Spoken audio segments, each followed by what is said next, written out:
Hello and welcome to the Game Theory Podcast. I'm your host, Sam Vicini. We're presented by CLNS Media. Today on the show, we've got some news today. Dieter Kurtenbach's here. He is buying a house. That's the news. That's the most important. I'm stressed news, out, Sam. I feel like he's got some stress in his life.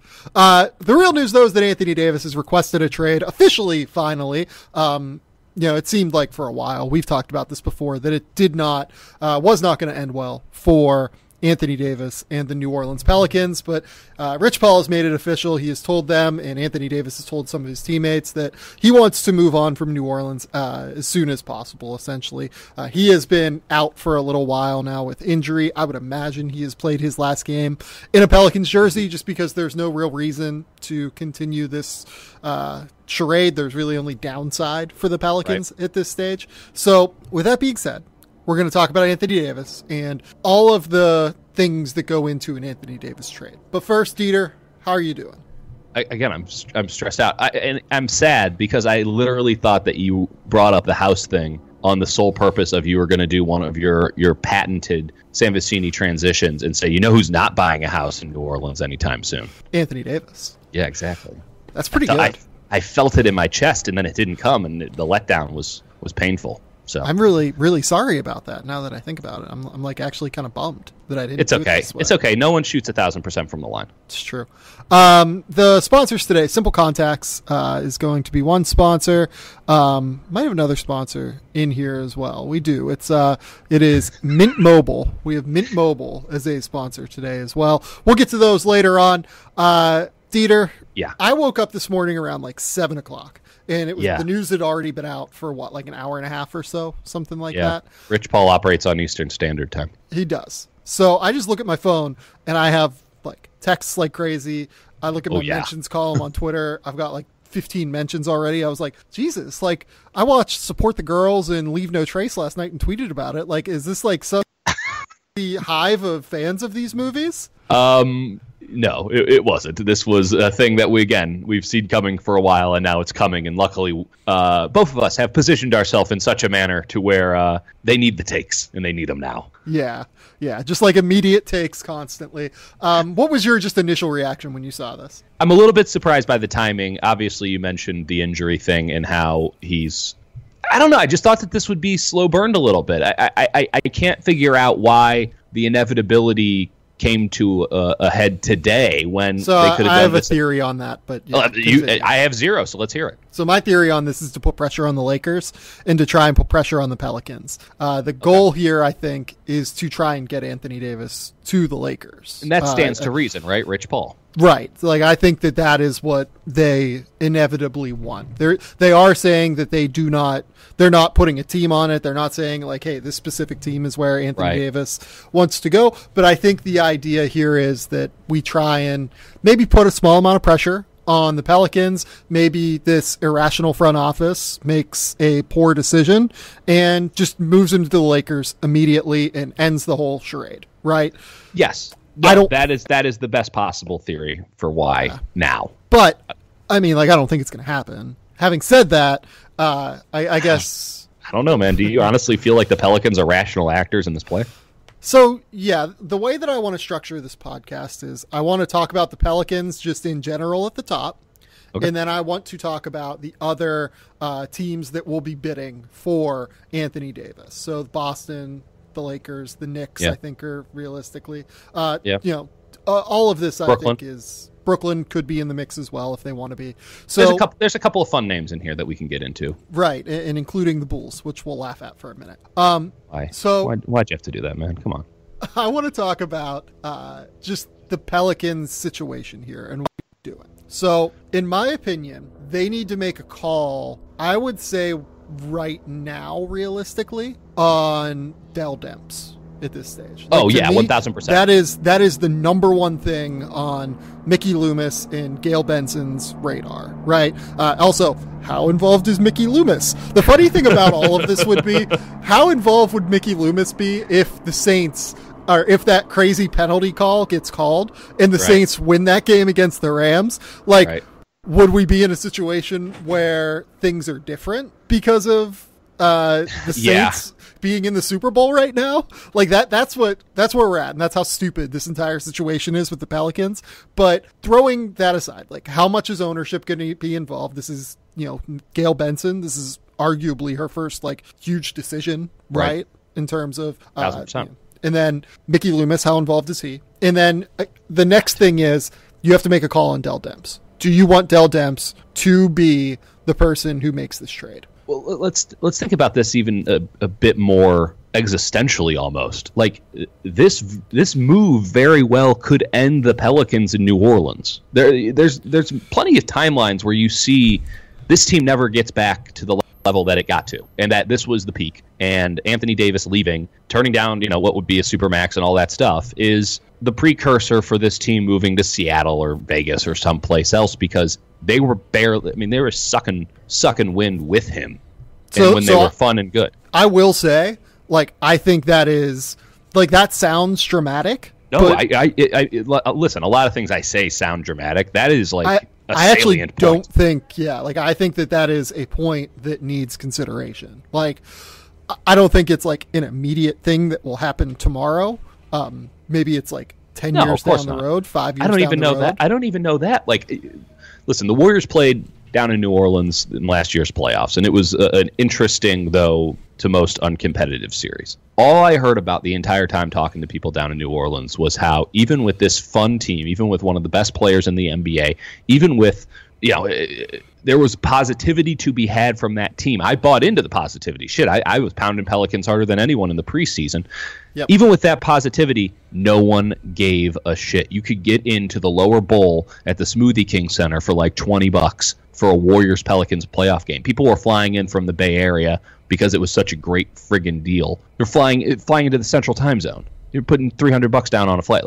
It's a nearly insolvent franchise. There's a reason that it is held under the umbrella of the Saints. There are major league issues, and if this team needs to now do the full rebuild sort of thing, which they would be smart to do, at least from a basketball operations perspective, if they have to do that, I have a very, very hard time seeing this franchise survive under those circumstances unless the Benson family is cool just drinking water nonstop for the next 10 years and hoping that another Anthony Davis type comes around so that they might not, maybe, who knows, down that line. It's not as if the NBA is like the NFL where everybody makes money. Teams lose money in the NBA, and the Pelicans are one of them. So, and to me, you mentioned the idea of, what asset like Anthony Davis could the Pelicans get that changes this calculus, right? What is that asset? So there's one that's very clearly out there for me. It is the number one pick in the 2019 draft, right? To me, that is just by far the number one asset that the Pelicans, I think realistically, could end up having on the table here. But before we get to that, I think that we need to talk about the fact that they need to wait to make this deal. Yes, we've talked about that several times. Absolutely. They cannot make this deal before the deadline, in my opinion. There are a lot of reasons for that. First, I thought you were talking about July. Yeah, I'm saying even before the lottery, we'll say. You can't make this deal before the lottery. Okay. First and foremost, you want Boston involved. You want to see where Boston's picks fall. Second, you want the Knicks involved. You want Chicago involved, potentially. Mm-hmm. And you want to see if they get the number one overall pick and are willing to involve that in a deal. There are a lot more options on the table to trade Anthony Davis if you wait a year. And no team, or if you wait a few months, no team that is trading for Anthony Davis and giving up legitimate value, in my opinion, is really going to be, the Lakers would like to have him for this year, but I don't think that, them getting Anthony Davis for one season on this contract and then a potential long-term contract is going to be the difference between them offering, Lonzo Ball, etc., Kyle Kuzma, Brandon Ingram, everyone on their roster to get Anthony Davis. So I think that you have to consider that aspect of this. Second, we go back to the idea of Dell Demps and what he's doing. The reason that I say you have to make a decision right now on Dell Demps is you have to decide what to do before the deadline now. Because if I'm the Pelicans, I consider tearing this thing down I am saying all the trade way Julius Randle. I'm saying trade Nikola Mirotic at least. I certainly gauge the market for Jrue Holiday. It's going to be difficult with that contract, but yeah. Yeah, like I don't know if he goes. I love Jrue. But and I think Jrue could help a ton of teams. There's not a single team in the NBA that wouldn't want Jrue Holiday. The question is, are they willing to pay him? And can they even bring on that money? And then are they willing to give up what it would take going back to the Pellies? Yeah, everyone likes Jrue Holiday. Just everyone likes Mike Conley. So you need to make that decision, right, on what you're going to do pre-draft. So I guess that you can't hire a general manager in all likelihood in 10 days, just because that's not the way these searches work. You need to be certain, you need to interview, you need to have a long-term vision, and if you're making a decision in 10 days, that's probably not going to end well. Having said that, the reason that you need to decide this now is because you need to decide if you want Dell Demps making the Anthony Davis trade. Maybe this is a tryout for Dell Demps. The trade deadline here is a tryout to see if this is going to work. Maybe that's what your decision is. But you have to make a call on this, and you have to make a call on who your decision makers are, and you have to make a call on finding someone trustworthy to make this decision. Agreed. I think, listen, these are a lot of issues that frankly should have been hashed out well in advance of this come to Jesus moment. It is difficult, again, to express how weird the Pelicans organization is run, or how weirdly it is run, being sort of a subsidiary of the New Orleans Saints NFL team. You add in the Benson conundrum to all of it, the fact that Mickey Loomis is in charge of both the NFL team and the NBA team, and we're not really sure how in charge of the NBA team he is, even though he very much has that title. I feel bad for Dell Demps. There's no way that Dell Demps comes out of this looking good well, that's not true, but it's going to be very difficult for him to come out of this looking rosy, or at least with job security for a few years, because again, when the entire deck is loose, how could you feel strong? I don't know. I agree with you 100% on one. The more you put it, the way you phrased it there convinces me further of your initial point, which is this is putting pressure on the Lakers, right? They have 10 days. Yes. 10 days and an hour, 2 hours from the time we're talking. By the time this goes up, it'll be exactly 10 days, probably from the trade deadline. This is the Lakers. This is Rich Paul saying, Lakers, if you want to do it now. Now, I will say this. Bad time for the Lakers to try to sell some of these assets that they have, because holy crap, have they looked terrible over the last 6-7 games with LeBron out. So there's that, but you have then again the Celtics, you have the Knicks, you have a bunch of teams that will maybe come into the fold here in the next couple weeks as we see what the playoff situation shakes out like in the Western Conference. I will say this, very interesting, the Pelicans at 13, they have what do they have? 3% chance at number 1 overall, 14% chance at a top 4 pick right now. They've lost 3 in a row. They're 22 and 28. They're out of it. There's no question about that now. That was probably the case well before Anthony Davis exited the scene, so to say. But it is interesting because the Western Conference is going to have to hash itself out a little bit more, and perhaps certain teams will come to the light. I don't know if that can happen in 10 days, though. Well, you want to lose the rest of your games, essentially, if you're the Pelicans. Problem is that you want to have the number 1 and number 2 overall pick. So the problem is that I don't think they can get to the number 1 pick because they already have 22 wins, and I can't see a circumstance where Cleveland gets to 22. Jesus Christ, that's a depressing concept. I don't think the Knicks will get to 22. I don't think that Phoenix or Chicago are getting to 22. We're in lottery reform here. Things are weird. Things are going to be a lot weirder this year. The calculus that we have used sort of in our head abstractly to figure out who's going to have the number 1 overall pick. Yes, obviously that hierarchy still exists, but it is not what we thought it was. I mean, yeah, I'll spend a lot of time on just Tank. Everyone likes Trade Machine. I like going on Tankathon, and you can get some weird stuff at the top this year because, again, you only have a 14% chance. Worst 3 teams have a 14% chance at number 1 overall. 4th worst team, 12.5%. That is a big change from recent years. And you're only if you have one of the worst 3 records, you only have a 52% chance of a top 4 pick. They really have loosened this up big time. So New Orleans is absolutely in the picture. They have a better chance than the Bulls had of getting Derrick Rose that year. Yeah. If they tank it out, they're going to be in a decent spot to not only, obviously with Anthony Davis, they should be, theoretically, one would hope, for everyone's sake, in a decent spot to land a very high draft pick if that is the asset that they covet.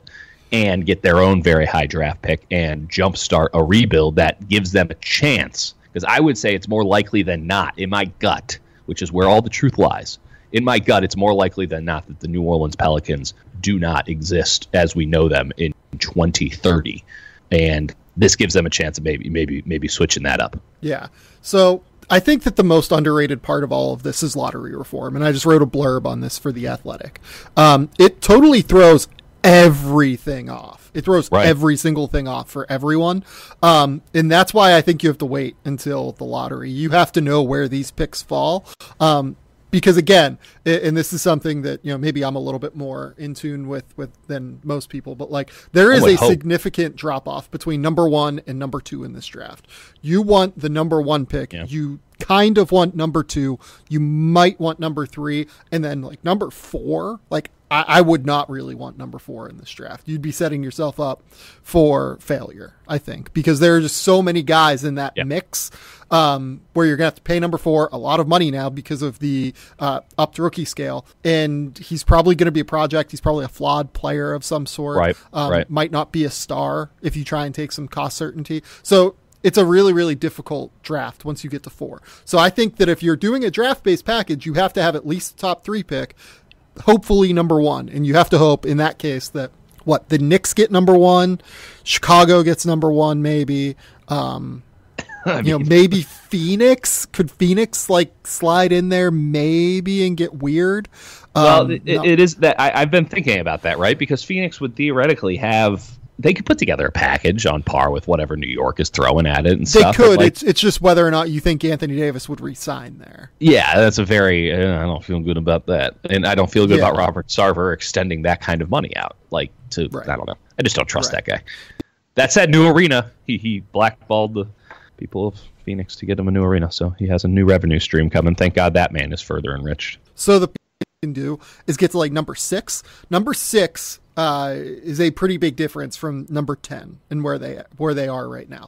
Number 6 would give you a 35% chance at a top 4 pick, and 8.3% chance at number 1. Number 10 is 13.9% at a top 4 pick, 3.0% chance for the number 1 overall pick. That is an added bonus to moving Anthony Davis and stripping this thing down for parts right now. Let Jahlil Okafor roll out of bed with 20 and 10 every morning. Let it happen. We'll talk about that in a minute because I want to talk about that. I love that one. That's a world class. That's a new one. I haven't heard that one yet. That's beautiful. Oh, that's been around for a while for sure. Oh, I like that one. The big in big wireless provider stands for a lot of things: big contracts, big bills, and big fees. What Big Wireless doesn't want you to know is there's a way to cut your wireless bill down to just $15 a month. Introducing Mint Mobile, the game-changing company that's taken everything wrong with big wireless and made it right. Mint Mobile makes it so easy to cut your bill down to just $15 a month. You can even keep your old number, along with all your existing contacts, with any Mint Mobile plan. There's no more paying for unlimited data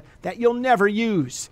And if you're not 100% satisfied, Mint Mobile has you covered with their 7-day money-back guarantee. To get your new wireless plan for just $15 a month, plus free shipping on your Mint Mobile SIM card, go to mintmobile.com/podcast. That's mintmobile.com/podcast. Cut your wireless bill to $15 a month and get free shipping on your Mint Mobile SIM card at mintmobile.com/podcast. Let's move on and talk about suitors, I guess. Because I want to talk about who the, some suitors are eventually for, Julius Randle and Nikola Mirotic and all those guys. But more than that, I want to talk about suitors for Anthony Davis. So the number 1 suitor here is Boston. Yep. Boston has the most to offer. Boston has the most to offer because they have Jason Tatum, Jaylen Brown, Marcus Smart, who is a good player on a very good contract. Yes. They have all of the picks in the world, which is, I think, a scientific term. They have the Sacramento pick, and Sacramento has been not terrible, obviously. They're at exactly 500. They're at exactly 500. Yeah. They have the Clippers pick. I would say that Sacramento ends up as a top 10 pick. So you could be... Whoa, sir. Sorry, we'll disagree on that. And we'll come back to it another time. So Sacramento maybe ends up as a top 10 pick. You can get probably Jaylen Brown. You can get Marcus Smart. You can get a lot of value from Boston. And all of these other future picks. So Memphis looks like it is legit going to have to tear it down for parts. Boston has a future Memphis first-round pick. That is maybe the most valuable asset outside of the number 1 overall pick that could be dealt for Anthony Davis. Okay. Like that is an excellent asset to hold right now. It is. Totally agree with that. I don't. Here's my big question. I'm sorry, we're gonna have to run back to the Pelicans here. Do we have any idea about what their goals are here? Stay solvent as a franchise. God damn. I mean, okay. I legit think that like that is a real goal here. No, we're in cahoots. So that behooves them to wait as long as possible. Let Boston get to the table. Boston has all of their assets, and we go from there. And we've talked about this 10 times over, but I mean, it's not as if it's 1 year of Horford and Anthony Davis. You thank Al Horford for his service when it's done. You hope you keep Tatum in that, but even if you don't, you're in a position to where you have now Gordon Hayward, who theoretically gets better from where he's at. You have Kyrie Irving. You have, I guess, I mean, I don't know how many draft picks you throw in there on top of Tatum to get the deal done, if that is the commodity going the other way. So it's Tatum, the Memphis pick, and maybe 2 firsts, plus you throw in Marcus Smart too, just to make the salaries work. Fine, done. We've solved it. Good job, everybody. Yeah. So to me, if I would give up Jason Tatum. I think. I think I'm just kind of at that stage. I would. No, listen, I'm high on Tatum, but you got a window right now, and Anthony Davis helps your window both now and in the future. I don't think Jason Tatum's ever going to get to a level. I know it's different positions. I don't think he's ever going to get to an Anthony Davis level. You don't need all of those draft picks. All you're doing with all of those draft picks is having to cut somebody that you already like on your team. This is the trade. This should be the one that they pull the trigger on. I think it's very clean, and that's why it will never happen. So I think that is the reason that you wait, at least. If I'm I think that right now, before the 2019 lottery, Boston has the best offer. Boston, though, again, cannot make this deal until July 1st because of collective bargaining rules. Both Kyrie Irving and Anthony Davis are on what is referred to as Rose Rule contracts. Indeed. You can only have one of those guys on your roster at once. Kyrie is obviously going to opt out of his contract at the end of the year. So he is no longer going to be there. So you can move Anthony Davis in and then re-sign Kyrie Irving via bird rights and make this all work together, right? I mean, you could also do Jason Tatum. The other interesting idea here is if you're Boston, are you trying to get off of the Gordon Hayward contract in this? Do you try and do Jason Tatum, Gordon Hayward and those 2 picks for Anthony Davis and cold-blooded. Anthony Davis, the Solomon Hill contract, right. And what else can we do? We can do. I don't know, man. You're the one with the trade machine open right now. Else. So, I actually don't have the trade machine open. I'm just kind of. Damn, you're doing this off the top of your head. Yeah. Oh, this is all. Because Gordon Hayward has 32 next year, I think. Yeah. Anthony Davis is 27. Jason Tatum's at 6.5 or so. Yes. If I remember correctly. So that is an accurate recollection. Yeah. So it's something like that. But if I'm them, I look at something like that too. And if I'm the Pelicans, is Gordon Hayward interesting to me? Kind of, a little bit. Come on, that's an all-time buy low but pay high. It is. Yeah, it is. Gordon Hayward is really good at basketball. He in theory, be helpful for you as you try and build this thing. In theory. But the question is, do you just want to bottom out with Jason Tatum and then continue to accumulate draft picks? Yeah, here's the thing. I mean, you look at how the Pelicans have operated over the last few years. They've kind of gone for broke, and now the debt collectors are coming here. God, think about that. Going for broke for the Pelicans has been signing Solomon Hill and signing Etuan Moore and trading for Nikola Mirotic. Yeah. That's sad. Go for broke. And re-signing Jrue Holiday at that cost, and the Jrue contract, for what it's worth, I don't think that's a bad deal. I think that's easily movable for value. Yeah, I think it's gonna be trickier than maybe you do. But I'm high on Jrue. Don't get me wrong. But man, they really did go for broke. They had to be honest. It's not as if there was a I mean, I guess it's easy to say that they shouldn't have now, hindsight being 2020, but you had to do everything you could to keep Anthony Davis. That's a generational talent. Right. And that didn't work. So, I don't even know how you bottom out a team that's already gone for broke without having years and years and years of sustained suck, which is going to mean your team is leaving, because there's no way you're going to hold on to a team that wasn't making money when it was good, and now they have the sustained suck. It's not as if new TV money's coming in or anything like that. So I have some... does that then lead... That gives me somewhat of the thought, and I'm curious as to your thoughts on this. Maybe the Pelicans don't try to bottom out, and that they try to just make the playoffs as an 8th seed, as improbable as that sounds, without Anthony Davis? Seems like a bad idea to me. Oh, no, it seems like a terrible idea, but like, it's listen, like not we're already impossible. operating on bad ideas. Yeah, like it's not impossible that could be the decision that they make. Like Alvin Gentry literally 44 seconds ago said he's hoping the club rallies, makes a run at playoffs, and that Davis has indicated he'll continue to play as long as he's healthy and remains under contract for New Orleans. That's a terrible idea on all fronts. I like Alvin very much, but that was a very stupid thought. So with Boston, I guess that we should run through Boston's just general assets very quickly. Okay. Jason Tatum is definitely their best asset. I would say that Jaylen Brown is next. They have these. I'd say the Memphis pick is actually next. The Memphis pick, for what it's worth, top 8 protected in 2019, top 6 protected in 2020, unprotected in 2021. Right now, Memphis is sitting at 7th in the draft order, and they do not seem like they are going to be to try and keep that pick. So I think that they're going to try and make sure that they get in the top 6, get in the top 8 again next year, or get in the top 8 and then get in the top 6 again next year by moving Marc Gasol and Mike Conley. So that looks to me right now, if I was projecting that out, I think that is an unprotected Memphis Grizzlies 2021 first rounder, which seems very, very valuable.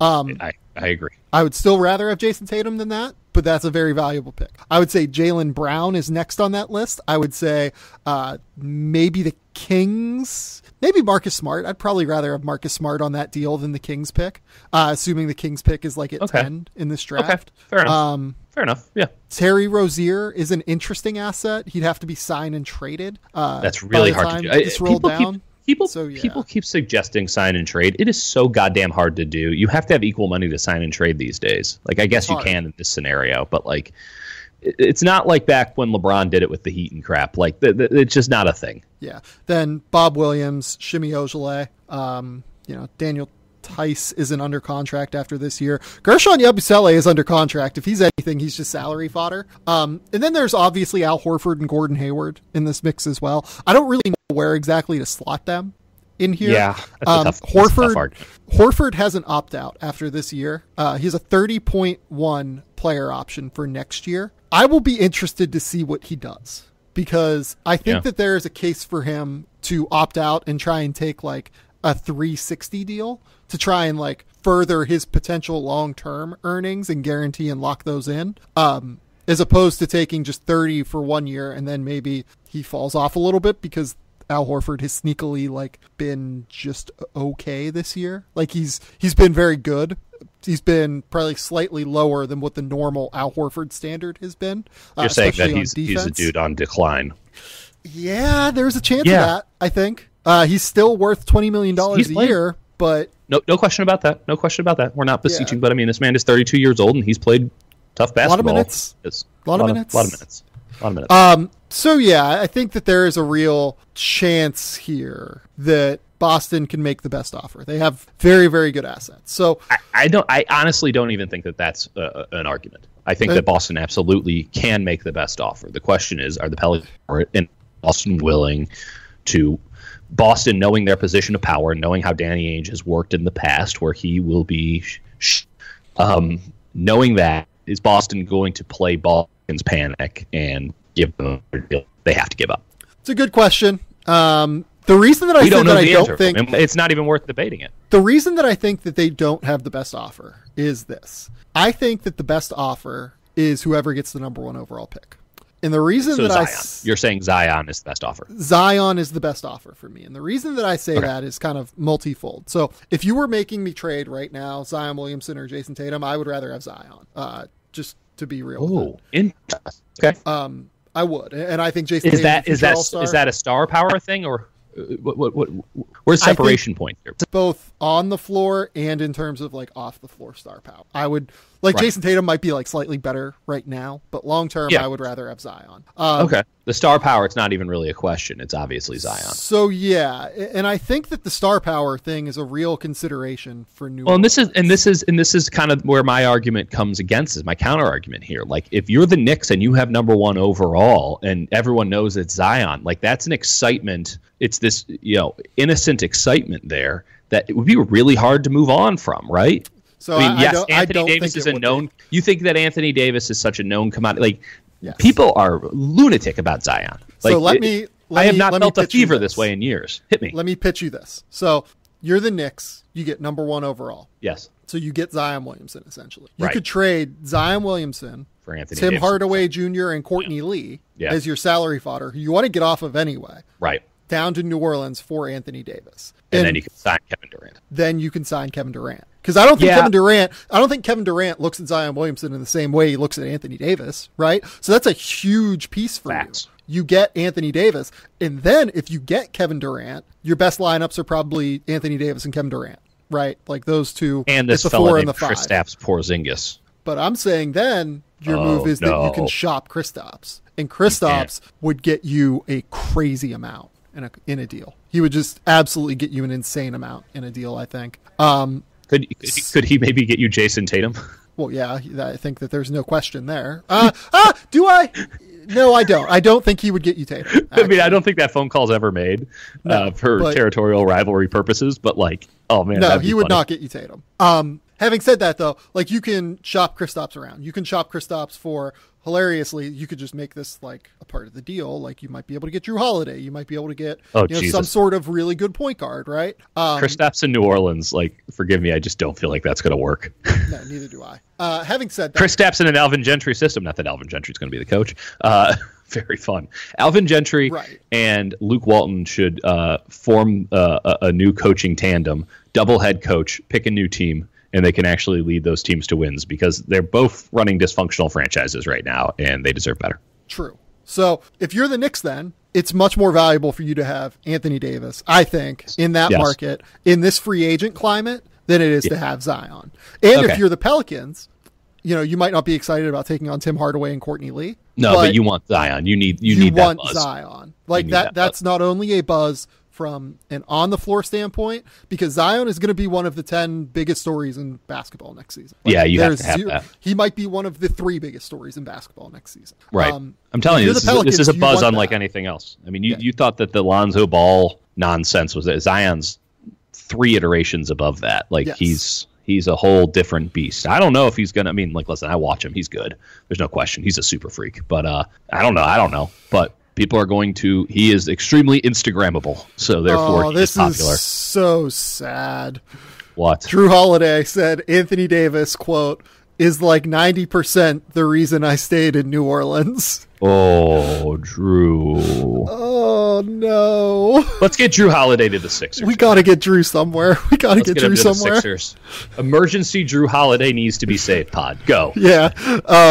So I think that's To Portland me, for CJ McCollum. Done. So like if the Knicks get number 1 and they can get Zion, I think that's a better offer than anything the Celtics can offer. Okay, Just straight that's up. fair because of the buzz. Because of Yes. the buzz, that's the tiebreaker if you even consider it a tie. Yes. So, Jrue Holiday for Harrison Let's- Barnes, Dennis Smith Jr. and a first-round pick. well, I was going to say this. Let's talk about Chicago next, because I think Chicago Let's not. is in a very interesting position for this.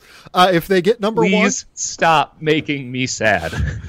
because we should think that there's no chance of this, because Garpax is a mess, and because that you don't organization say. is a mess and everything. But if they get number 1, they can make this like very simple and do like Zach LaVine number 1 overall. Oh, please. Oh, no, let no, no. Zach LaVine go. Here's the easier way to do this. It's Jabari Parker. You keep Jabari through the trade deadline. Jabari Parker's $20 million that is just pick up off the the option. books. Yeah. Yeah, like you can just pick up that option. It's Jabari, who's on an expiring deal after this. And then Zion, and what you could do, like I say Cristiano screw that if you get- Felicio or something to make the money work. Jesus Christ. Like- Why wouldn't you would probably need to throw in Wendell Carter or Larry Markkinen in that. I don't think so. I mean, again, Really? like it's Zion. Zion. Like, You're saying that Zion is such an asset that you can handle taking on Cristiano Felicio. Yes, if you're the Pelicans, yes, I think that is okay. Because the thing is, if you're Chicago, Zion is very clearly the best asset that you can get, or that the Pelicans can get. So, what is your incentive to offer more? Like, what is your incentive to offer Wendell Carter or Lowry Markkanen in that? Fair case? enough. Maybe under the paradigm you that have to you just established. I mean, here's the kicker on that though. Is Anthony Davis going to re-sign with the Bulls? See, that's the thing, though. Like, you have to assume then that the Bulls are willing to use the max cap space that they have. It's essentially the same thing as the Knicks, except without the Porzingis asset, right? And the ability to sign Kevin Durant. Probably, you would think. I mean, like, would Kevin just follow? He's not. Would Kevin Durant just follow AD though? I don't think so. But like, that's well, I don't. I mean, would they even have the cap? Would they even have the numbers to make such an acquisition work? You would need to have the cap space. The Knicks have set this up for 2 years now. Yeah, they do. The Bulls would have the cap space. Okay, listen. The Bulls, being the small market, scrappy, family-owned team that they are, just trying to fight every day to get people in the seats. It's not as if they sell out a 23,000-seat arena every single day and have a massive corporate sponsorship deal. I mean, this is a really low-down, dirty team. There's no reason that they should be in the Anthony Davis thing. It's not like he's from Chicago or anything. Oh my God! It couldn't be Jabari. If they traded Jabari, then they would have to make cap space elsewhere. But if it's Levine, they would have the cap space. What about Robin Lopez? Robin Lopez is out after this year. So is that true? His contract expires. Yeah. So fun. Doesn't really have now. They can make the deal right now. They just don't have enough. I'm sorry. Sorry. You see, you wrote me in, and then you got me excited for a second, and you gave me optimism, and then I went too far. So here's the thing: the Bulls should be in this. The Bulls will not be in this. I feel like. Of course, we can just feel confident of that. The Chicago Bulls and the Orlando Magic have the same chance of landing Anthony Davis. That's ridiculous. That's sad. The next team is obviously we should talk about the Lakers. Let's talk about those Los Angeles Lakers, because boy howdy, that audition sucked. There is a theory that is. So I'm less. I see. Like, I think Lonzo's actually been really good for like the last 2 months, or basically since he got back. Like, I think he's actually been really good. No, I don't disagree. He's been better than he was last year. You can see improvement. You can see it. Kuzma has peaked at times this year in a way that would give you a lot of optimism. But Brandon Ingram hasn't. And the whole idea is that you want to feel comfortable with giving up 2 of the 3, and then you still have one that you like. And instead, you would have to give up the 2 that you like and keep the one that you don't, which makes it a little bit difficult to pull. I listen. Brandon Ingram still has value. It's just not like... You better hope that the Pelicans think that. Yeah, but like if you're getting Brandon Ingram for next season plus restricted free agency rights, it's still a kid that's 22 years old, has averaged like 16, 5, and 4 or whatever. Again, like at 20 years old or whatever, and like has long-term value. Like that is, I get it. We can talk about the fact that like he's not Zion, he's not Jason Tatum, he's probably not even like Jaylen Brown in terms of asset value, but which is like I think they're right around the same. No, but that says a lot right. insofar as it, right? That's still a lot of value though, nonetheless. Like teams would easily give up a top 10 pick in this draft, I think, for Brandon Ingram. In this draft. Right. In most drafts, I think, honestly. Okay. Like, he hasn't tanked his value so badly that, like, he's not valuable. It's just how valuable. We were expecting him to be an all-star. He's not an all-star. He's still a valuable player, though. You are operating from a place of logic, and Lakers trade rumors do not operate from places of logic. In fact, the entire Los Angeles Lakers don't operate from anywhere near logic. They are miles and miles and miles away from logic. Yeah, you can throw out the most ridiculous goddamn conspiracy theories about the Los Angeles Lakers and how LeBron is the shadow government and all this stuff, and they hold water. Like, you can't rule it out, which I guess makes a good conspiracy theory. But, like, the fact that you can just throw any sort of shit on the wall you want, and you're like, it's plausible, that indicates that this is not all that good of a franchise. It's not? It's not. So they should act now. I mean, what I would do if I were the Lakers is I would put a really good offer. I would put your best offer on the table in the next 24 hours. Yes, I would say. And pressure the Pelicans into doing it, because if the Celtics do their typical, we could go and give you all of that, but we're not going to thing, Now you can come back in with the same offer again that people have debated about for 6 months, saying that was a pretty good deal. Maybe we should have taken that one. And now it looks even better. So if I agree with you, the Lakers should do that. Like the Lakers, I think, should offer but again, Lonzo they will Ball. Not. So their best offer is Lonzo Ball, Brandon Ingram, Kyle Kuzma. Oh, okay. Sorry. I thought all you were three. going the 2 and 3. All three. Got it. I would offer all three. Okay. That gets you to, I want to say, just looking at the math, gets you to like 15 or so. Okay. Like somewhere 15 million. So then you throw in Kentavious Caldwell-Pope. Throw in Kentavious Caldwell-Pope, and you're there. You're home. Done. You could do Rajon Rondo too, by the way. Can Kentavious Caldwell-Pope leave the state of California? Are we certain that he can be traded? He has a no trade clause, so just wanted to throw that out there. He could take it, but I don't know if that is a court appointed no trade clause or not, but he certainly has those rights. Rich Paul Clutch Sports coming through for Kentavious Caldwell-Pope, by the way. Rich Paul has handled this very well so far. Yeah. Talk about shadow government.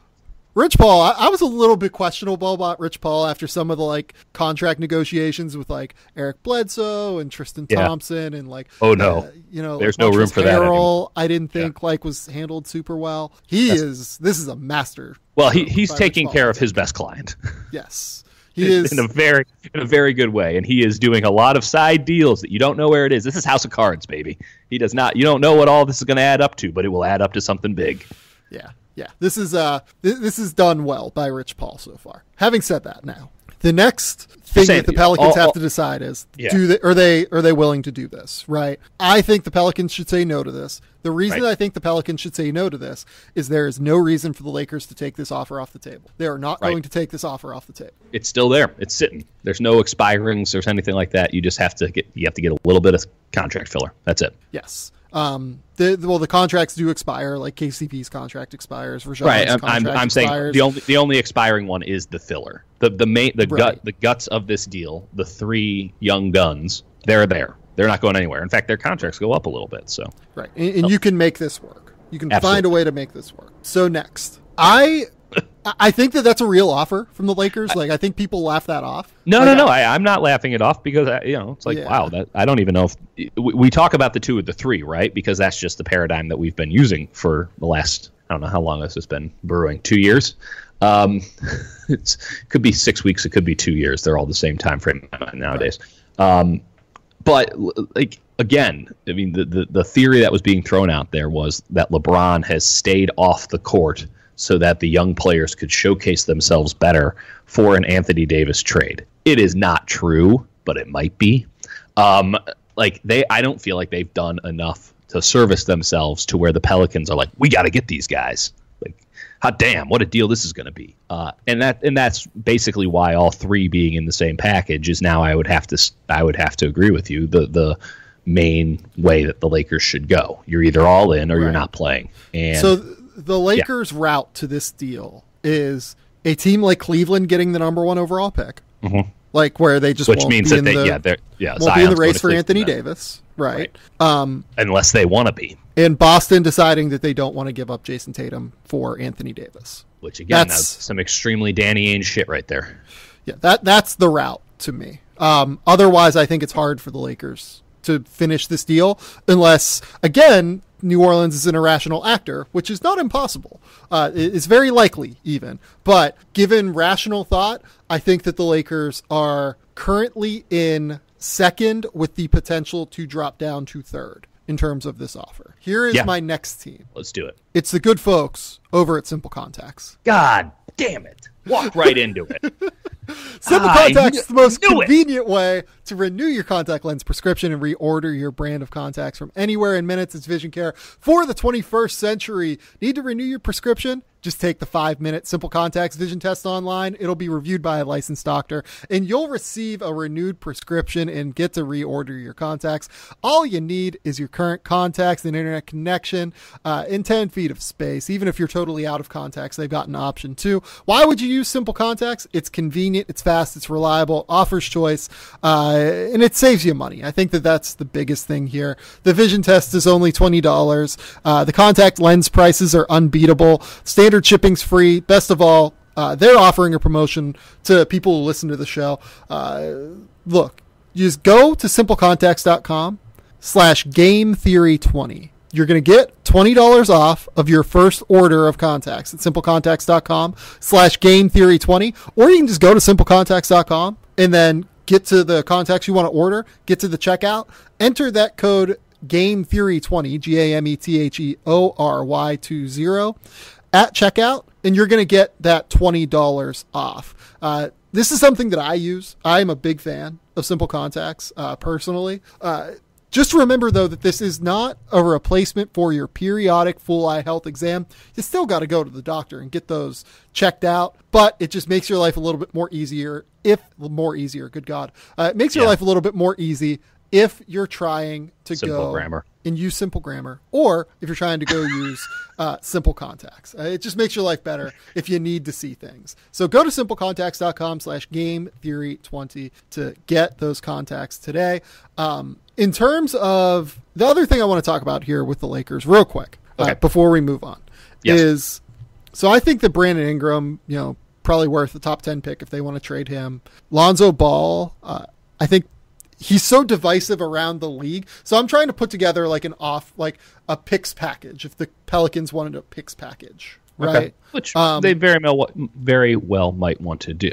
So could you get Lonzo Ball? Could you get number 5 for Lonzo? It would depend strongly on who gets those picks because he's such a divisive player league wide.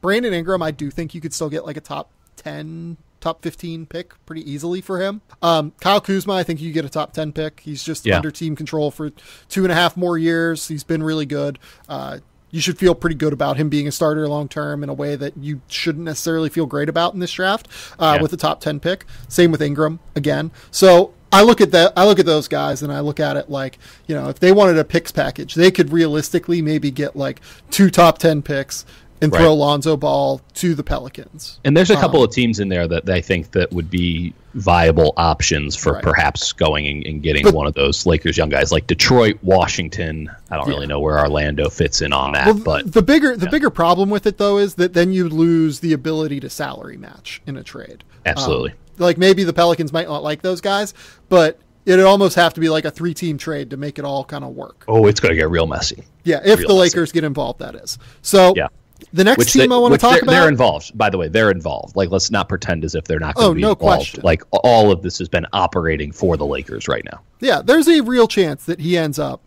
in Los Angeles. Again, I don't think they have the best offer, but there's a real chance that this happens. No, but they have a man on the inside. The next team I want to go to is Brooklyn. Okay. I like it, but I also don't like it. So let me hear what you have to say about it. So Brooklyn now has all of their own picks. Yes, they do. Which is good. Brooklyn is owed, I want to say a top 12 Denver Nuggets pick this year, correct? Okay. Top 12 protected Denver Nuggets pick. Factual, yes. So they have 2 first-rounders this year. They've got, Karis LeVert. They've got D'Angelo Russell, who is a sign and trade guy if they need to. They've got Jared Allen, who I think is a really, really interesting prospect. So it's basically Jared Allen, Karis LeVert. Spencer Dinwiddie, I think, is also a very real asset. Wouldn't you have to wait on Spencer Dinwiddie, though, because of the new contract? It's a good question. Would you be able... I don't know. That's why I'm asking you. Yeah, he can get traded on June 14th. Done. Okay. So you could throw him in. You shouldn't. So you could do Spencer Dinwiddie, Karis LeVert, Jarrett Allen, and 2 picks. Yeah. But then we come back to the second part of this, right? That's a fair deal. So here's a better question: is that better than the Lakers offer? I feel more comfortable with that offer, though. Karis coming off of that horrific leg injury, there's trickiness there. I think I would rather have the Lakers offer for what it's worth. That's okay. Listen, I think it's probably 6 assuming over the Lakers the also other way.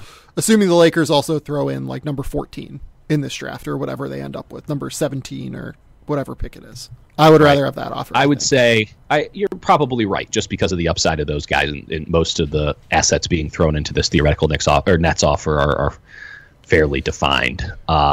Even though I'm a big Jared Allen fan, I just don't think he's going to be some perennial all-star. You don't really, whereas Lonzo, yes, he's divisive, but we can all recognize that there's massive upside there. Whether or not you believe he gets there is the divisive part.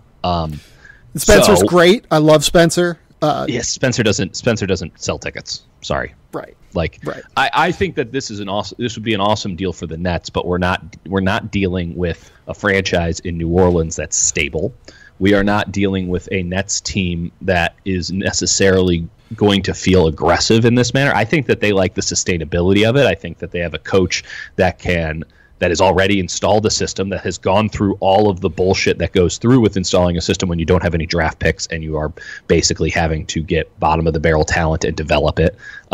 It would be a bit of a blow to their process, right? Which isn't to say that it can't happen, but more to say that I think they're going to be hesitant to get involved in this unless they can find value. And when you have so many teams going this gaga, as they should, over one player, someone's going to eventually theoretically overpay, and certainly overpay compared to what the Nets can bring in.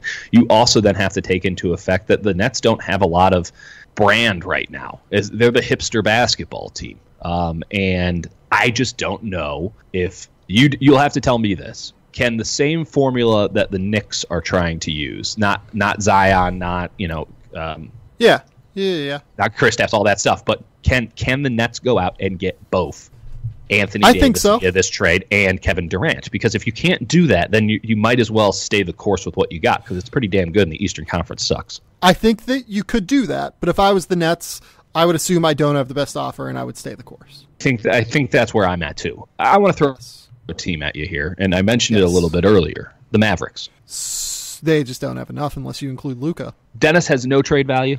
I think he's lower than all of the Lakers' assets. Yeah, I mean the issue is, of course, Dallas traded their first round pick this year to Atlanta for Luka in that Trae Young trade. So you don't have that asset, which obviously you don't regret doing it, but goddamn. Right. So I've got one. Okay. Yeah, I just don't see Dallas as realistically being in this. I get it. Harrison Barnes, Dennis Smith Jr., and all of the first round picks forever and ever. Yeah, I don't think that does it. Toronto. Okay.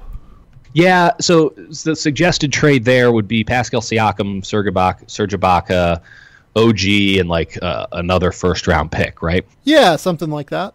That's really tough because they're all in, and I think they like where they're at now. I don't know. So here's what I would say to that offer. I think catastrophic fit. I think Pascal.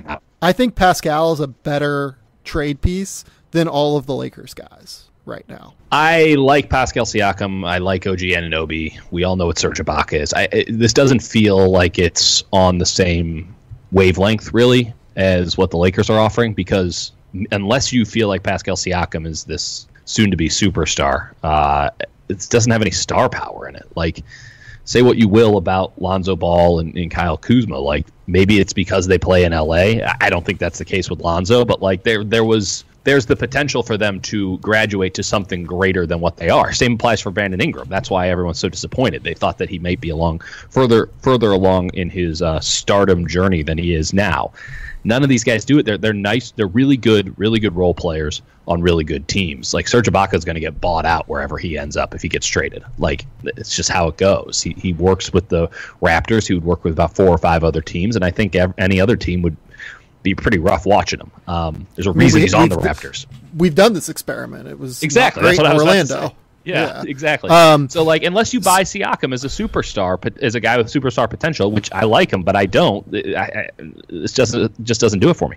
So yeah, that's a real question. Which one would you rather have out of long term? This is out of Pascal Siakam or Brandon Ingram. He is much better than Brandon Ingram is right now. No question. But Brandon Ingram is 3.5 years younger than he is. So if you think that Ingram has the kind of long term growth curve that maybe Siakam did. I mean, Siakam grew far beyond what anyone anticipated. Right. I think that Siakam is probably the best asset of that group. Versus the Lakers offers. But depends on what New Orleans is looking for. If New Orleans wants to compete for the playoffs and they want to keep Jrue Holiday and they're going to pretend as if they don't need to tank, then yeah, maybe Pascal Siakam is the way to go. But you have to sell future upside here if you're the Pellies. And I don't know, it's a catch-22 to a certain degree. But man, Pascal Siakam just doesn't move the needle for most people. Yeah, I mean, he turns 25 in April, so his growth curve again has just been unbelievable. So we don't know what is coming next for him, but I don't know. I think he's the best asset of the him versus the Lakers trio, but I think that the Lakers package is better because I think that all of those guys are better assets than OG Anunoby. You're not getting any great picks. I'd rather have all those guys than like Fred VanVleet, for instance. So, I buy that.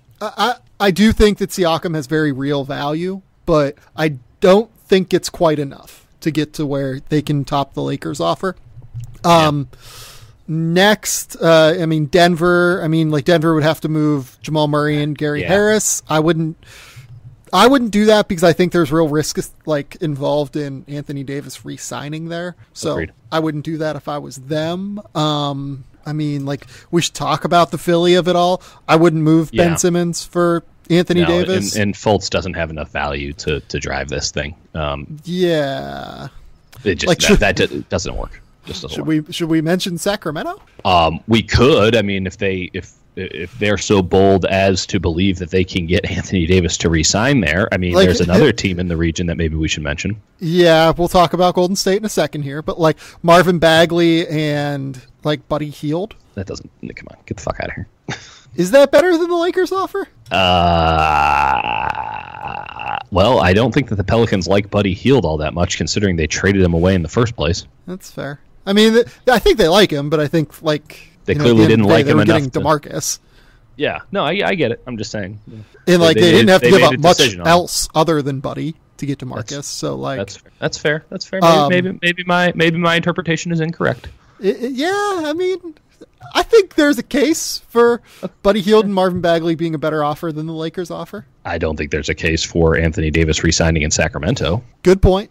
Let's talk about Portland. No, let's talk about Portland. Portland's a good idea. CJ McCollum. Collins, first round picks. Yeah, if they want to stay competitive, but I wouldn't do that, I guess. If you were Portland or if you were New Orleans? New Orleans. Yeah, I think Portland needs to try to do something. I agree.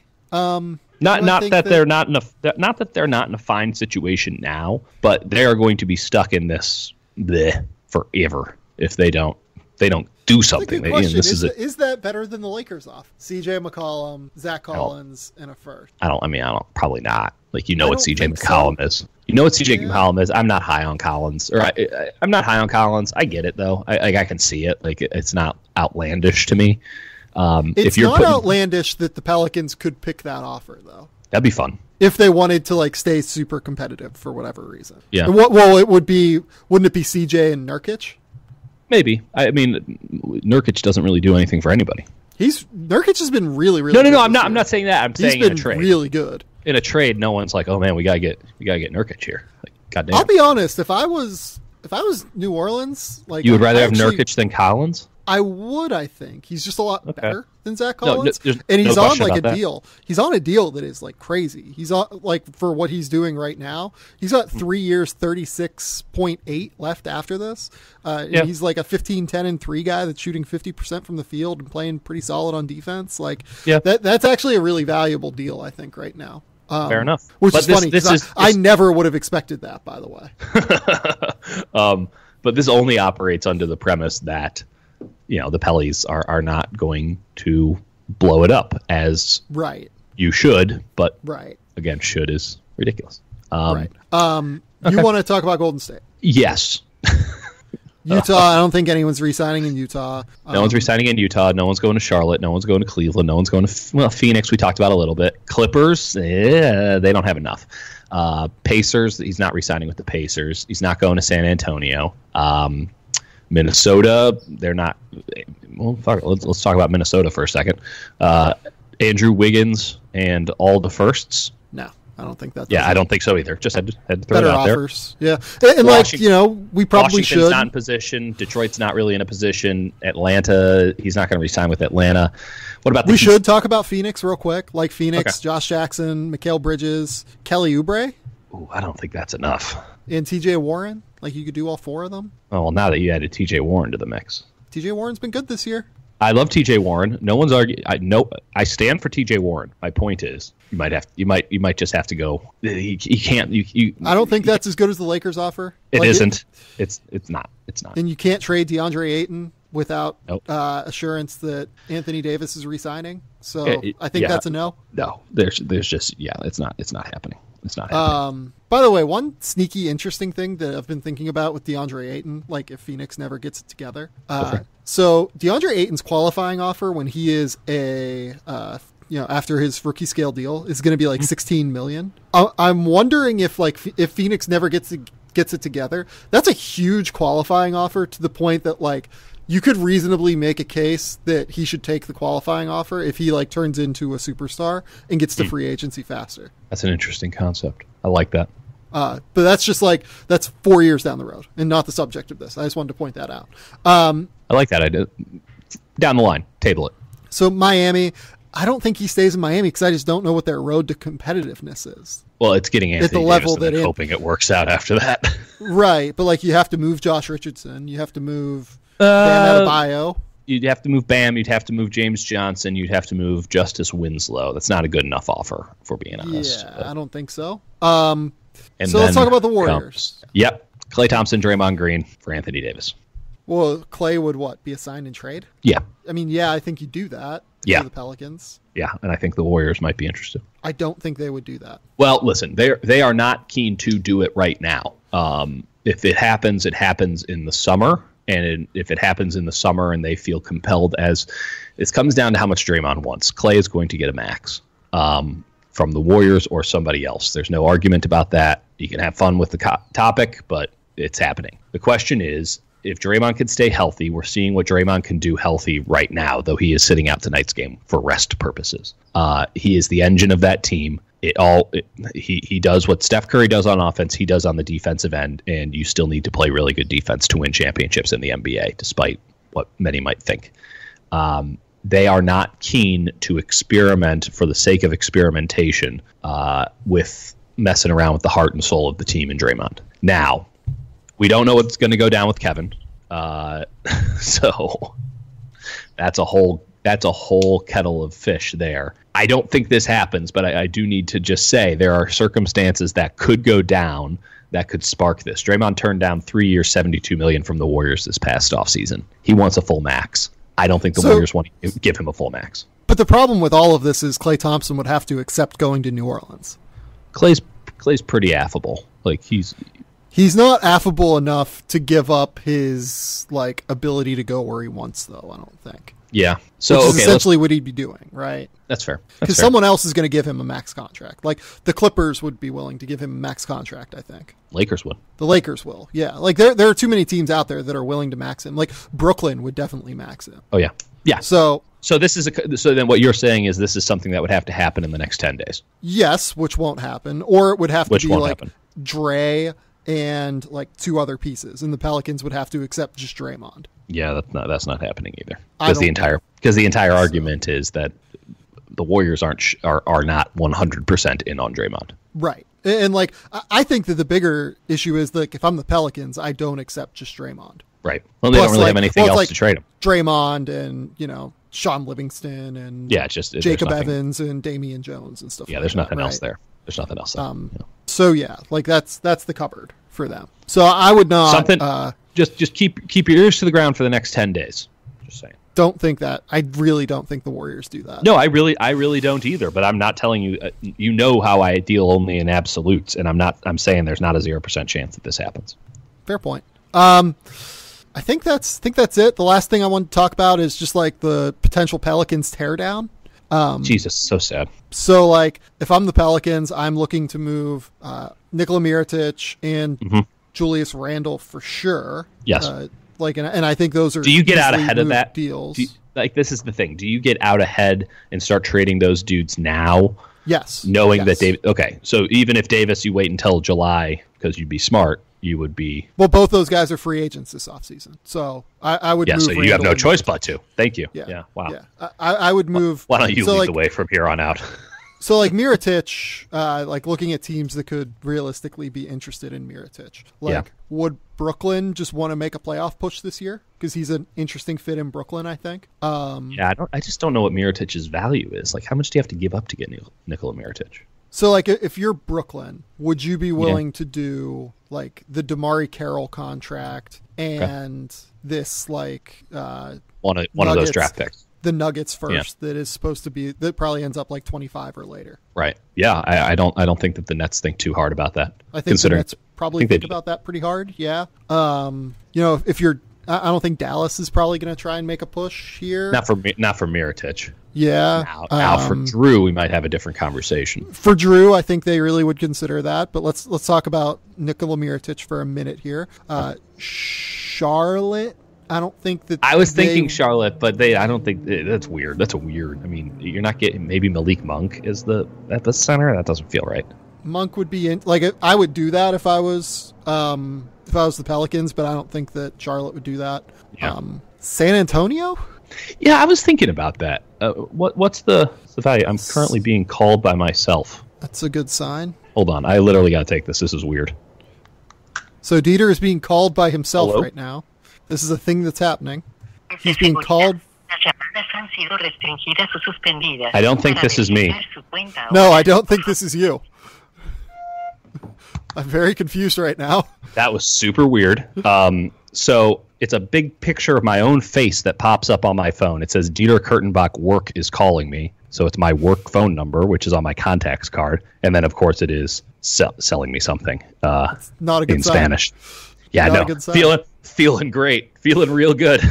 So if you're San Antonio, yeah. Like if you're New Orleans, you give up, like, do you take that deal for Pirtle? Just Pirtle? But like they don't really have the money to like do this though. San Antonio, like they don't have the like salary matching. So like I don't think that makes sense. It's really tough. The Thunder is kind of interesting to me. Yeah, we didn't mention the Thunder with Davis. I mean, in theory, I don't think they're really in because like it would take Steven Adams, right? It takes Steven Adams, and you can't get rid of Steven Adams. He's the best. Yeah, and like so like Mirotic is interesting to me in Oklahoma City for sure. You could do something like Jeremy Grant and a pick or something. Okay, I can get behind that. Like that's not a disaster to me. No. He would be very insulated defensively there. He would give them the offensive punch that they need. That's a nice idea. It's not terrible to me. I like that. Let's see. Is there I don't really know. Anyone else? Utah? Utah? They like a power wing. Maybe. Yeah, like a 4. Utah might be able to use one of those. Yeah. Utah. But like so if I'm Utah, Jay Crowder so much. Utah definitely does well with their draft picks typically though. So I probably wouldn't give up like number 20 right now is what that's projected to be. No.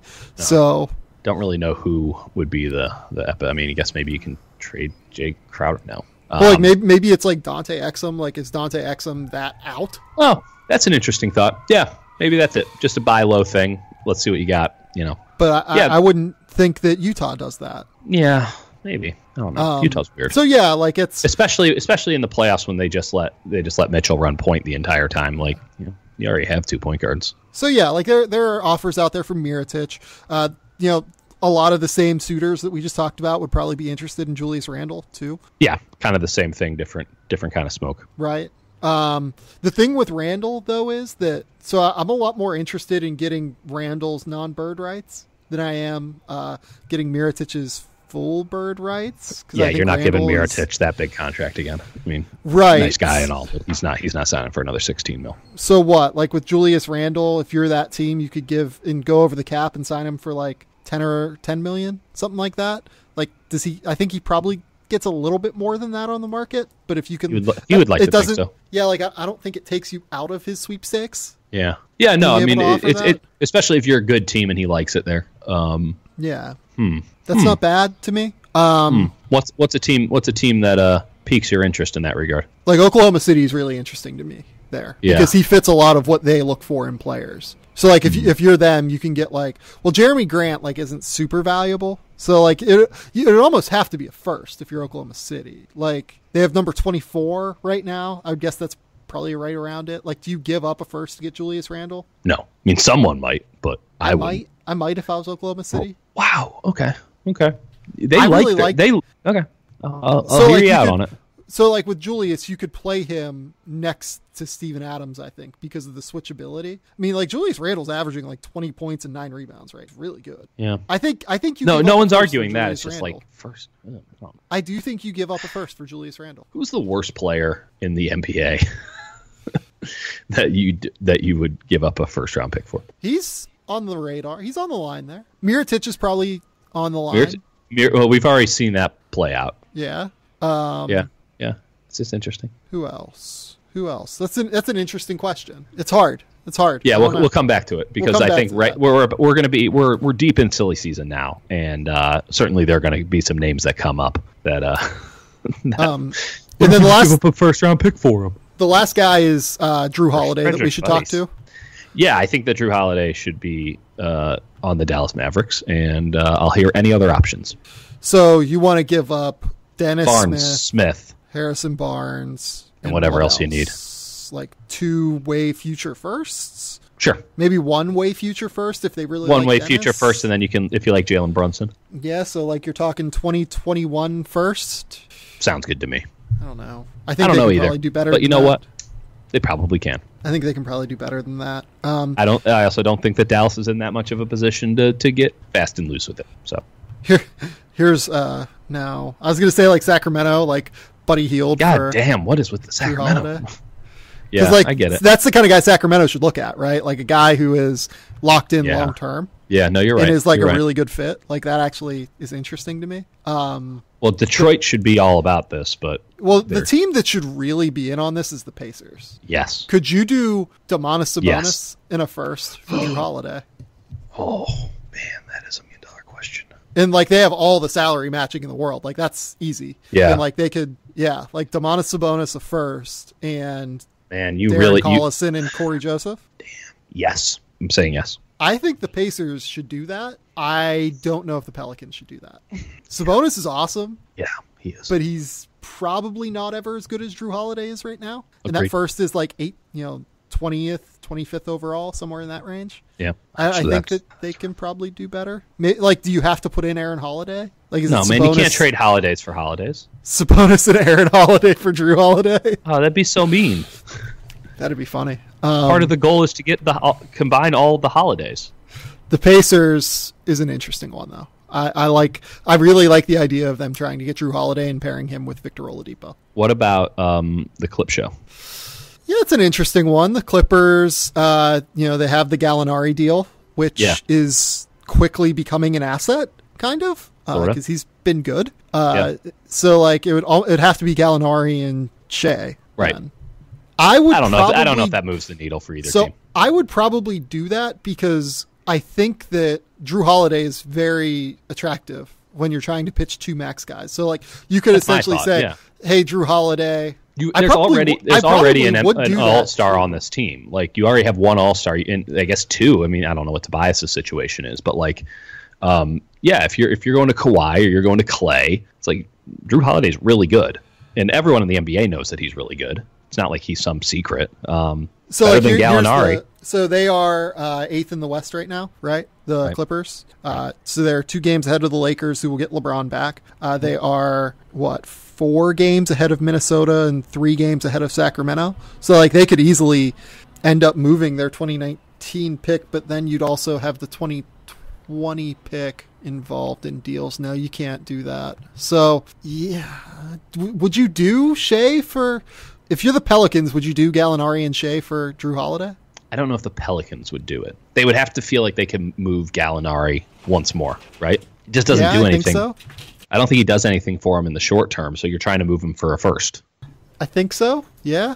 It's an interesting thought, though. Because they would still have 2 max cap spots then? Yeah, they would. And they'd be a more attractive option. And it would obviously fit what they're trying to do currently, which is have a really tough defensive backcourt, which is not working out. But this is a way to guarantee that happens. Toronto for Jrue Holiday? For Jrue? How does Kyle Lowry fit into that equation? I mean, the Pelicans play with 2 point guards. You can play Jrue off the ball. Yeah. So, like, is it, OG Anunoby, Serge Ibaka, and, whoever? Or OG Anunoby, or you might have to give up Siakam.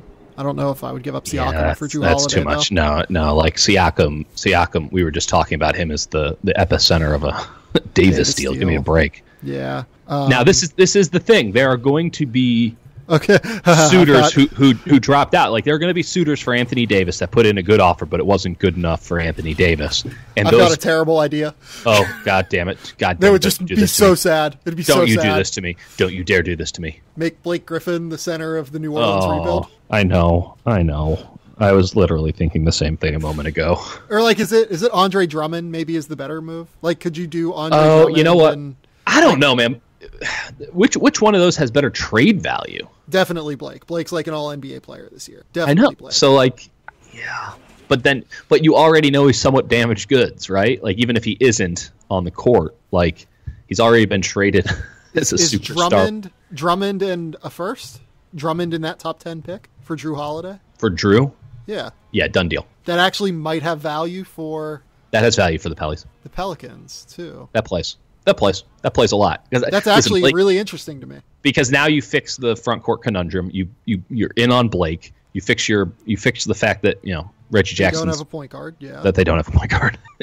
That fixes a lot of problems for the Pistons. It's not going to make them contenders or anything, but it actually does really help them. It might sell more than 10,000 seats. Yeah, that's not a bad deal actually. I like that. We'll run it up to Dell. I don't think that the Pelicans. I'm not sure the Pelicans do that. Do they? If they know they're losing Dave. But they don't know. They don't have to do anything with Jrue for like 2 years still. I don't know that the Pelicans do that. Andre Drummond and a top 10 pick for Jrue Holiday. It's interesting. It's harder to find Jrue Holiday than it is to find Andre Drummond. I have to figure it out today. That's the whole shtick. Trying to find one other suitor. Man, I mean, there's a lot of them. Again, we don't know until... The 76ers are the obvious one, aren't they? Yeah, they're super obvious. And I just don't see how they do it, to be real. They do it because the Pelicans give up and have decided that they're going to do a long, slow contraction. Oh, here's one. This will be the last one. Phoenix. Yeah, what is that deal? So you're looking at like the same offer we Jackson, made for Warren. Anthony Davis, Josh Jackson, Mikal Bridges, Kelly Oubre. Yeah, that's good enough for Jrue. I like that actually. That works pretty well. It's a lot one of their problems. Lot of lottery tickets, a lot of wing lottery tickets. Right, without actually giving away lottery tickets. Or like two of those guys in Phoenix's first, which right now is projected at like fourth, I think, and then do like a top one protected first round pick. Yeah, I like it. And Phoenix needs to do something like that. I mean, God knows how long we've been talking about that. Well, there's legit no better point guard I can think of to play with Devin Booker that's not like Stephen Curry or one of the like hyper elite guys than Jrue Holiday. Right. No, 1,000%. Covers up a lot of his defensive issues, can play off the ball when you want Booker to have the ball in his hands. That's a really, really nice matchup. Yeah. And then with the Pelicans, if they get that pick that's like top 5 or whatever in the draft, you end up with a lot of team control. Yeah. That's pretty damn good. I like it. I actually like it that. a lot. Yeah, we found it. We found it. Okay. We did it, Sam. When do we get put in charge of an NBA team so that we can slowly and methodically make trades? Things that we like this week. What do you like this week? Let's talk about Draymond Green for a second, because while he is resting tonight, a lot of people, and I think this is fair, are ascribing, Boogie comes back and now the Warriors are this dominant force again. And DeMarcus Cousins has been wonderful and fantastic and surprising in many ways for the Warriors. But there have been a few things I think that have happened outside of Boogie's showing up that have sparked the Warriors back into being this dominant force once again. And I think the biggest one of all of them, I think Kevin Durant is playing good defense. I think Andre Iguodala has been playing his ass off. I think Sean Livingston has done a little bit better. I think Steph is shooting more threes, and now he's driving to the lane more. He's establishing the inside-outside stuff. There's stuff that's happening. But Draymond Green turning back into just superstar defensive Draymond Green has been truly a joy to watch. He has decided that he no longer needs to shoot. His game is going to be extremely simple. He is going to just play crazy man defense and push the pace when he gets the ball. And that is the Warriors at their best. I really like watching Golden State in this realm. And this is the realm that they took the league by storm in 2015. It's Steph and Draymond running the show and everybody else just getting what they can from that hub. I'm really enjoying seeing Draymond Green back to being Draymond Green and the Warriors being back to the Warriors that at least I fell in love with so many years ago. Yeah, so I like that the Warriors have figured things out. They're really good. Yeah, Yeah. Now, I will say this. There might be some Kevin conversations here because he is so much of the last 3 years has been trying to figure out how the Steph-led team can integrate Kevin. And it works out a lot better in the playoffs, so maybe this is all a moot point because they will need a lot of isolation play in the playoffs. You just need to throw two different kinds of smoke at teams. But Kevin has kind of been a non-factor over this 10-11 game run that they've been on, at least as the system, inside the system. They're just not posting him up and clearing out the way and letting him do stuff. He has to fit in a little bit more, and there has been some strife with that. So this is the best version of Warriors basketball, but Kevin Durant isn't optimized, at least towards Kevin Durant's game, in this version of it. And so that might add some stuff up with this Anthony Davis, with all this Anthony Davis news and the Knicks being players. And if they get Zion and stuff, like, listen, this only kind of reopens that Pandora's box. At the same time, I much prefer this brand of basketball where Kevin Durant isn't needing to be satiated constantly, and you're just letting two of the best to ever do it, and two guys who have just this ineffable quality of driving a team. Let them do their best, and right now they're doing it.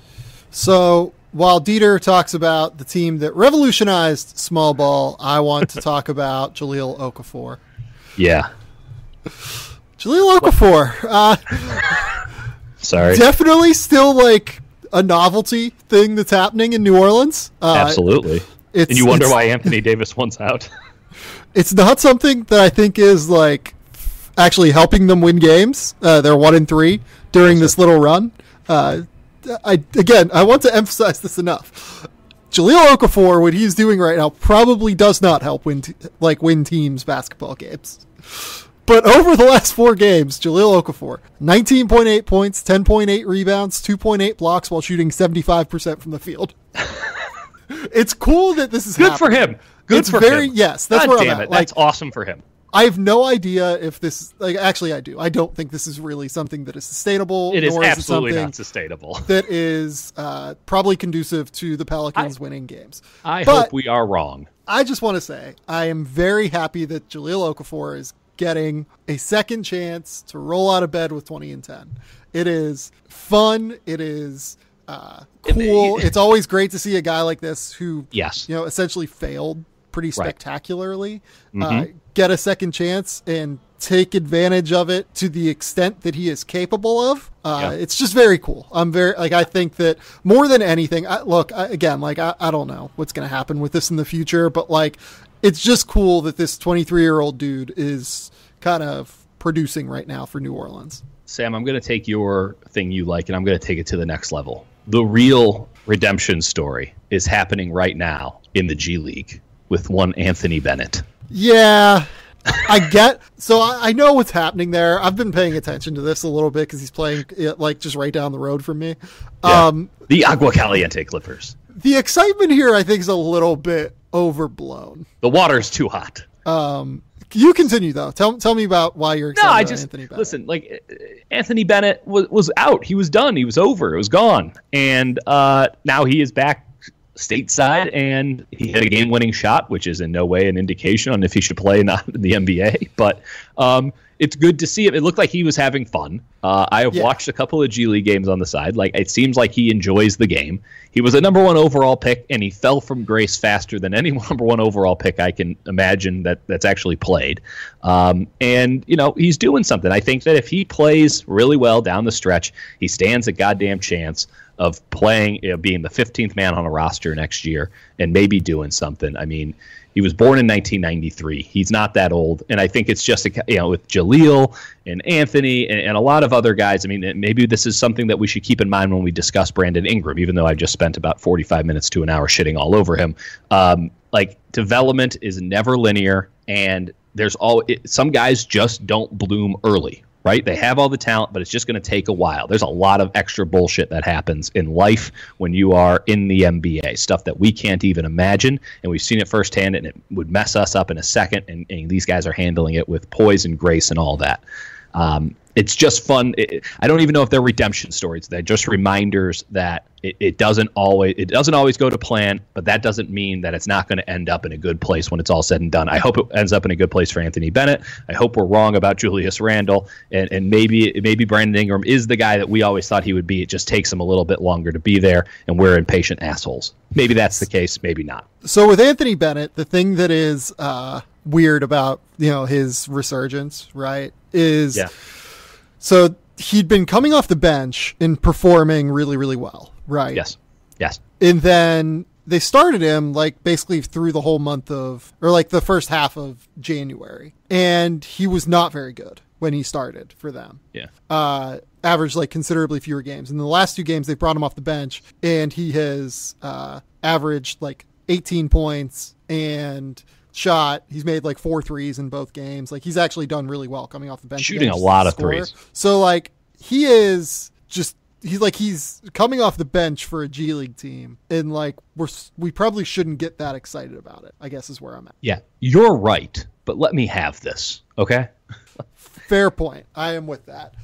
Peter, Anthony Bennett's going to play for the Warriors next year, and he's going to play in an NBA Finals game because, listen, they are scraping the bottom of the barrel when it comes to the end of that bench. Oh, God. Dieter, tell the people where they can find your work. Who the hell knows anymore? At D. Kurtenbach on Twitter, San Jose Mercury News, East Bay Times. They're words there. Do with them what you will. Yeah, go to The Athletic, subscribe. I have something real quick going up on Anthony Davis. Nothing super long. Just within the context of all of our writers writing about Anthony Davis. I have a mock draft coming on Tuesday. I filed. Ooh. It's 9,500 words. God bless America. So, yeah, you should go read that, I guess. Yeah, carve out a week. It's very scannable, so that's good news for you. Go read that. It's a lot of really good content, has some reporting, has a little bit here and there. Just kind of a lot of different stuff to talk about. And I'm going to have another project coming out that I don't want to talk too much about. Maybe later this week, probably more early next week, so I have a lot to transcribe. But that's about it. Until next time, I guess we'll talk soon. So shout out Mint Mobile, shout out Simple Contacts. So yeah, bye. Do that.